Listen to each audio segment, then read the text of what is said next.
जेके cement factory से बढ़ रहा प्रदूषण, फसलें हो रही हैं बर्बाद, लोग सांस, दमा, टीबी जैसी घातक बीमारियों के हो रहे हैं शिकार।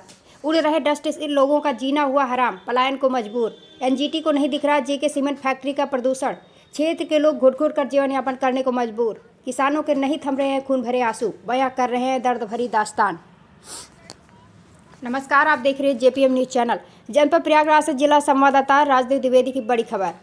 प्रयागराज से इस वक्त खबर आ रही है। बता दें कि प्रयागराज जनपद के यमुनानगर शंकरगढ़ क्षेत्र स्थित जेके सीमेंट फैक्ट्री से होने वाले प्रदूषण से आसपास की भूमि तो बंजर हो रही है, साथ में लोगों की सेहत पर भारी असर पड़ रहा है, जिससे पीड़ित किसानों ने अपना दर्द बयां करते हुए बताया कि फैक्ट्री से हर दिन कितना प्रदूषण हो रहा है और इसे रोकने के लिए कौन कौन से पुख्ता इंतजाम किए गए हैं, इसका कोई भी रिकॉर्ड नहीं है। सीमेंट फैक्ट्री से निकलने वाली धूल से प्रदूषण बढ़ता ही जा रहा है। वहीं फैक्ट्री के आसपास रहने वाले ग्रामीण बीमारियों की चपेट में आ रहे हैं, साथ ही किसानों की फसल तबाही की कगार पर है।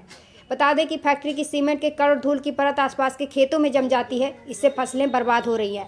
मगर कंपनी प्रबंधन एनजीटी के नियमों का पालन नहीं कर रहा है, जिससे दरअसल फ्लाई ऐश की बढ़ती मात्रा भूमि उपयोग, स्वास्थ्य और पर्यावरणीय खतरे के रूप में सामने आ रही है। बढ़ते वायु प्रदूषण से पेड़ पौधों की हरियाली खत्म हो रही है। वहीं उड़ती धूल के कण एवं प्रदूषण की मार झेल रहे पेड़ पौधों की स्थिति बद से बदतर हो रही है।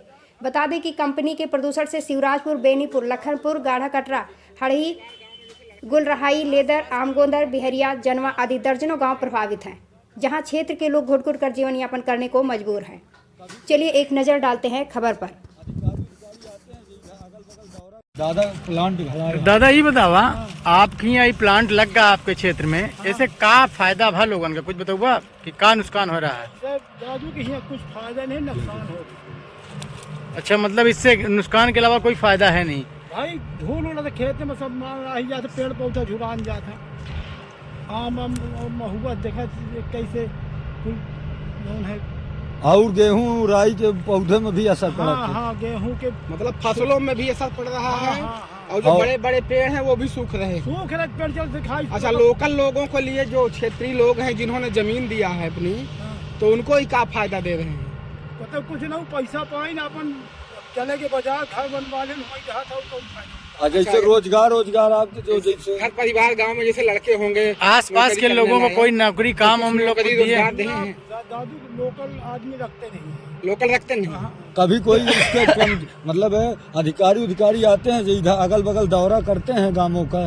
हाँ, तो नहीं करते, दौरा नहीं करते। हाँ, हम तो यही यहाँ खेती है। हाँ, दिखा दी एक पेड़ समय झुराएगा। चला ओका देखब दादा। ठीक है, आपके परिचय? हम बिहारिया रही। आपके नाम का है? गया दिन। ठीक दादा, चलो अब। तो दादा मतलब नुकसान के अलावा कोई फायदा नहीं है? पेड़ सब सूख गए, या धान की फसल में एक कैसे गर्दा रहा जान ले। तो दादा ये कंपनी की वजह से पहले तो अच्छी फसल होती रही होगी, बढ़िया फसल हो रही है। तो ये कंपनी जब से आई है तो मतलब यहाँ पे जहर। अभी हम 400 साल में हमको के निकाल दी है। अच्छा, मतलब किसानों का यहाँ जीना हराम हो गया है। अब गर्दा ही पौधा हो क्या करे। तो मतलब यहाँ पे किसान आसपास के जितने हैं उनका जीना हराम होता जा रहा है। मतलब फायदा भी है इस कंपनी से कुछ की? ऐसे कोई फायदा, कौन फायदा हमका है? देखिए, ना रोजगार दिया जाता है ना कुछ। भाई यहाँ लोकल आदमी रखत नहीं, लड़का बच्चा सब बाहर जा, सूरत बम्बई, कोई मतलब रखते ही नहीं आए। देखिए दादाजी का कहना है कि इस कंपनी की वजह से कुछ फायदा नहीं हुआ, सिर्फ नुकसान के। तो आज ये फसलें आप देख सकते हैं कैमरे के सामने किस तरीके से नष्ट कर दी गई हैं। और पेड़ देख सकते हैं उसमें। अगर मैं जूम करके आपको दिखाना, हालांकि आपको स्पष्ट रूप से दिखाई तो नहीं देगा, मगर आप अंदाजा लगा सकते हैं कि इन पेड़ों में जब कभी बौर आता था, आज न तो इसमें आम के कोई। तो दादा का कहना है कि जितनी फसलें हमारी नष्ट हो चुकी हैं, तो आसपास किसान अब पलायन करने के लिए भी सोच रहे हैं। और दादा का ये भी कहना है कि यहाँ जो रोजगार का प्रलोभन दिया गया था प्रभावित लोगों को, उनको नहीं मिला है कि नहीं दादा? कुछ नहीं। तो दादा यहाँ पे कोई कंपनी कभी लोग आपके लोगों के दुख दर्द समझने, साझा करने के लिए आते हैं? नहीं, तो केवल ही पुछाड़ नहीं है, जान ले। मतलब इन्होंने आप लोगों से जमीन आसपास की तो ले ली, मगर कभी कोई दुख दर्द साझा करने समझने नहीं आया। अब एक जन बगली में ये